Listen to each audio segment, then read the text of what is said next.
تو آئیے آج ہمارے پاس ایک بہت ہی دلچسپ ایک طرح کا معمہ ہے. ہمارے سامنے ایک کتاب سے متعلق کچھ مواد پڑا ہے. جی. کتاب کا عنوان بہت سیدھا ہے، ہماری جنسی اور جذباتی زندگی. مصنف ہیں ڈاکٹر سلیم اختر. بظاہر تو یہ ایک نفسیات کی کتاب لگتی ہے نا؟ بالکل، لیکن اصل کہانی وہ جو ہے نا اس کے سرورق کے پیچھے چھپی ہے، اور کہانی کا پہلا ہی موڑ سچ کہوں تو کافی چونکا دینے والا ہے. اچھا، وہ کیا ہے؟ یہ کتاب جس پلیٹ فارم پر دستیاب ہے وہ ہے kitabussunnat.com. kitabussunnat.com؟ جی ہاں، اور اس ویب سائٹ کا تعلق ہے محدث لائبریری اور مجلس التحقیق الاسلامی پاکستان سے. اور یہ ادارہ خود کو کہتا ہے قرآن و سنت کی روشنی میں لکھی جانے والی اردو اسلامی کتب کا سب سے بڑا مرکز. ایک منٹ، ہماری جنسی اور جذباتی زندگی، اور ناشر ہے قرآن و سنت کی روشنی میں کام کرنے والا ادارہ؟ جی. یہ تو پہلی ہی نظر میں ایک بہت بڑا تضاد لگتا ہے. بالکل. تو آج کا ہمارا مشن یہی ہے کہ ان اشاروں سے یہ سراغ لگایا جائے کہ اس کتاب کی اصل کہانی کیا ہے. چلیں اس تحقیقات کا آغاز کرتے ہیں پہلے سراغ سے، یعنی مصنف خود ڈاکٹر سلیم اختر. ٹھیک ہے. ہمارے پاس ان کی لکھی ہوئی دوسری کتابوں کی ایک طویل فہرست ہے، اور یہ فہرست کسی ایک خانے میں فٹ نہیں بیٹھتی، مطلب بہت ہی متنوع ہے. بالکل، اور یہی چیز اس معمے کو اور بھی دلچسپ بنا دیتی ہے. یہ فہرست ہمیں بتاتی ہے کہ ہم کسی ایک شعبے کے ماہر سے نہیں بلکہ ایک کثیر الجہتی شخصیت سے بات کر رہے ہیں. تو آئیے ان موضوعات کو ایک ایک کر کے دیکھتے ہیں. پہلا شعبہ کیا نظر آتا ہے؟ سب سے پہلا اور شاید سب سے نمایاں شعبہ ادب اور تنقید کا ہے. ادب؟ جی. عنوانات دیکھیں: اردو ادب کی مختصر ترین تاریخ، تنقیدی دبستان، افسانہ اور افسانہ نگار. اس سے یہ واضح ہوتا ہے کہ ان کا بنیادی پس منظر فنون اور انسانیات کا ہے. اچھا، تو وہ کوئی میڈیکل ڈاکٹر یا کلینکل سائیکالوجسٹ نہیں ہے؟ نہیں، وہ ایک ایسے شخص ہیں جو انسانی تجربے کو کہانیوں، استعاروں اور ادب کے ذریعے سمجھتے ہیں. یہ تو بہت اہم نکتہ ہے. اس کا مطلب تو یہ ہوا کہ جب وہ جنسی اور جذباتی زندگی کی بات کرتے ہیں تو شاید وہ خالص حیاتیاتی یا طبی نقطہ نظر سے بات نہیں کر رہے ہوں گے. آپ نے بالکل صحیح پکڑا. ان کی دلچسپی شاید معنی میں زیادہ ہے کہ انسان ان تجربات کو محسوس کیسے کرتا ہے. جی ہاں، بجائے اس کے کہ صرف یہ بتایا جائے کہ جسمانی طور پر کیا ہوتا ہے. اور پھر آتا ہے ان کا دوسرا بڑا میدان، نفسیات. اچھا. یہ فہرست نفسیات پر لکھی گئی کتابوں سے بھری پڑی ہے. مغرب میں نفسیاتی تنقید، 3 بڑے نفسیات دان، جس میں یقیناً فرائڈ، زونگ اور ایڈلر کا ذکر ہوگا. بالکل. اور ایک بہت ہی دلچسپ عنوان ہے تخلیق اور لاشعوری محرکات. لاشعوری محرکات، واہ! یعنی وہ چیزیں جو ہمارے اندر چھپی ہوتی ہیں، ہماری وہ خواہشات اور خوف جن کا ہمیں خود بھی شاید علم نہیں ہوتا. جی ہاں. تو وہ جنسیت کو صرف شعوری فیصلوں کی سطح پر نہیں دیکھ رہے بلکہ وہ اس کی گہرائی میں اتر کر ہمارے لاشعور کو بھی کھنگال رہے ہیں. بالکل. وہ انسانی ذہن کی تاریک گہرائیوں سے خوفزدہ نہیں ہے. یہ تو موضوع کو بہت ہی گہرا بنا دیتا ہے. اور پھر ان کی کتابوں کا تیسرا زمرہ ہے جہاں ہماری یہ زیر بحث کتاب آتی ہے. اس کا دائرہ بہت واضح ہے: عورت، جنس اور جذبات، مرد، جنس کے آئینے میں، اور شادی، جنس اور جذبات. یہاں ایک واضح پیٹرن نظر آ رہا ہے. وہ اس موضوع پر ایک عرصے سے اور بہت سنجیدگی سے لکھ رہے ہیں. جی. لیکن یہ عنوانات مجھے بہت دلچسپ لگ رہے ہیں، خاص طور پر مرد جنس کے آئینے میں.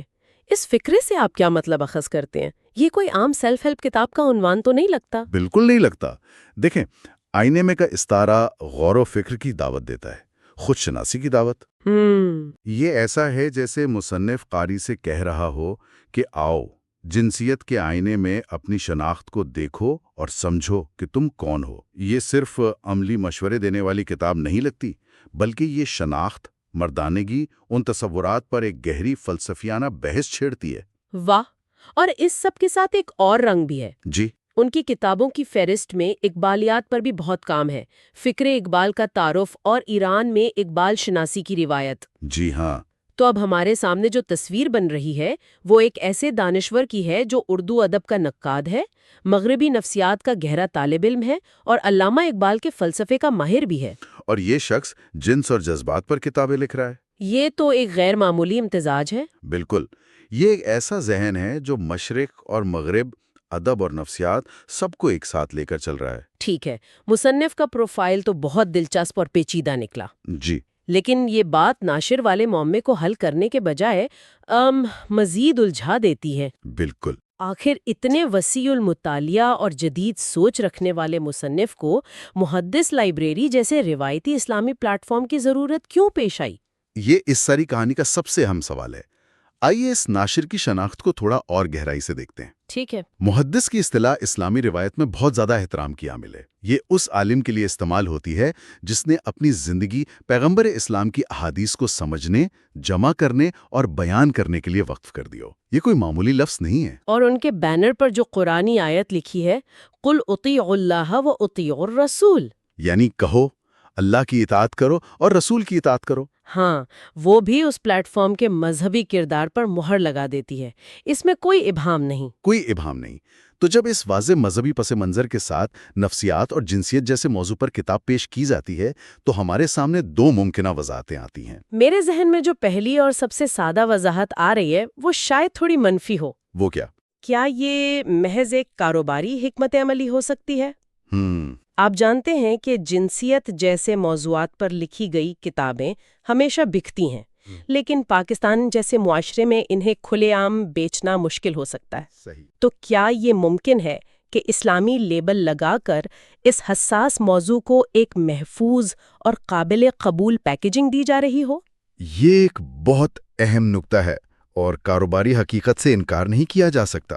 یہ بالکل ممکن ہے کہ اس فیصلے میں تجارتی پہلو شامل ہو، لیکن مجھے لگتا ہے اگر ہم مصنف کے علمی قد کو دیکھیں تو کہانی اس سے زیادہ گہری ہو سکتی ہے۔ اچھا؟ دوسری وضاحت یہ ہے کہ یہ ایک شعوری کوشش ہے، ایک پل بنانے کی کوشش۔ کیسا پل؟ کن دو چیزوں کے درمیان؟ جدید نفسیاتی علوم اور روایتی اسلامی اقدار کے درمیان۔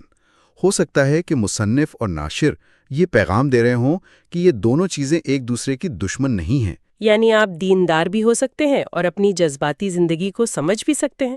بالکل، وہ یہ کہنے کی کوشش کر رہے ہیں کہ آپ ایک ہی وقت میں دیندار بھی ہو سکتے ہیں اور اپنی جذباتی اور جنسی زندگی کو جدید نفسیات کی روشنی میں سمجھ بھی سکتے ہیں۔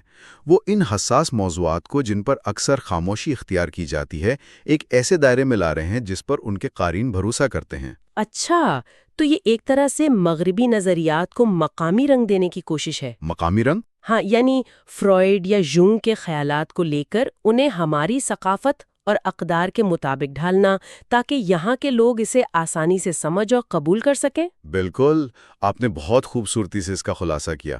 یہ صرف ترجمہ نہیں ہے، یہ علم کو مقامیانے کا عمل ہے۔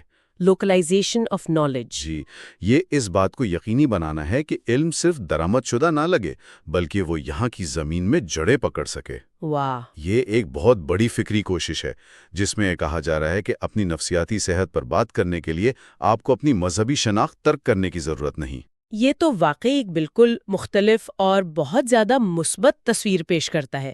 اس کا مطلب ہے کہ یہ کتاب شاید ان لوگوں کے لیے لکھی گئی ہے جو اپنے ذاتی مسائل کا حل تو چاہتے ہیں، لیکن مغربی سیلف ہیلپ کتابوں سے خود کو جوڑ نہیں پاتے۔ جی ہاں، میرا بھی یہی خیال ہے۔ یہ ان کے لیے ایک محفوظ جگہ فراہم کرتی ہے جہاں وہ بغیر کسی جرم کے احساس کے ان موضوعات پر سوچ سکتے ہیں۔ تو چلیں اب ان تمام ٹکڑوں کو جوڑتے ہیں اور دیکھتے ہیں کہ حتمی تصویر کیا بنتی ہے۔ ٹھیک ہے۔ پہلا سراغ، مصنف جو ادب، نفسیات اور اقبالیات کا ماہر ہے۔ جی۔ دوسرا سراغ، ناشر جو ایک خالص اسلامی پلیٹ فارم ہے۔ تو ان سب کی بنیاد پر ہم خود کتاب کے بارے میں کیا اندازہ لگا سکتے ہیں؟ اس کے اندر ہمیں کیا ملنے کی توقع کرنی چاہیے؟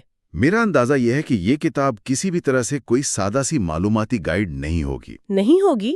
بالکل نہیں۔ یہ ایک تجزیاتی اور گہرائی پر مبنی کام ہوگا۔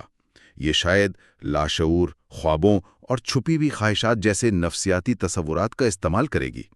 لیکن یہ سب کچھ ایک ایسے اخلاقی اور ثقافتی دائرے کے اندر رہتے ہوئے کیا جائے گا جو اس کے قارئین کے لیے قابل قبول ہو۔ بالکل۔ اور مجھے لگتا ہے کہ یہ کتاب صرف معلومات دینے کے بجائے قارئین کو سوچنے پر مجبور کرے گی۔ جی۔ عنوانات جیسے جنس کے آئینے میں اس بات کی طرف اشارہ کرتے ہیں کہ یہ کتاب سوالات اٹھائے گی، شاید کچھ روایتی تصورات کو چیلنج بھی کرے گی۔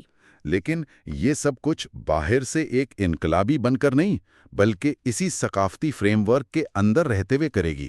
یہ ایک بہت ہی نازک اور ذہین طریقہ ہو سکتا ہے۔ بالکل، یہ خاموشی کو توڑنے کی ایک کوشش لگتی ہے، لیکن چیخ کر نہیں، بلکہ ایک مہذب اور علمی گفتگو کے ذریعے۔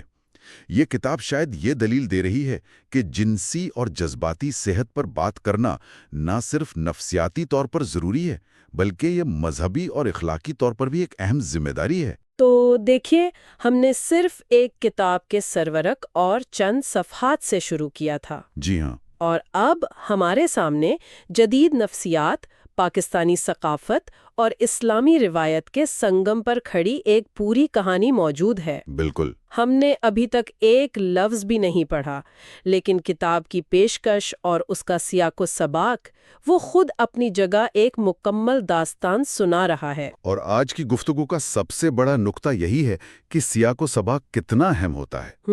یہی کتاب اگر کسی یونیورسٹی پریس سے چھپتی تو اس کے معنی بالکل مختلف ہوتے۔ بالکل مختلف۔ یہاں اسے ایک ایسے رہنما کے طور پر پیش کیا جا رہا ہے جو جدید دنیا کے پیچیدہ ذاتی مسائل کو ایمان کی دنیا کے ساتھ جوڑنے میں مدد دیتا ہے۔ یہ جدیدیت اور روایت کے درمیان ایک پل کا کام کر رہی ہے۔ واقعی یہ ایک بہترین خلاصہ ہے۔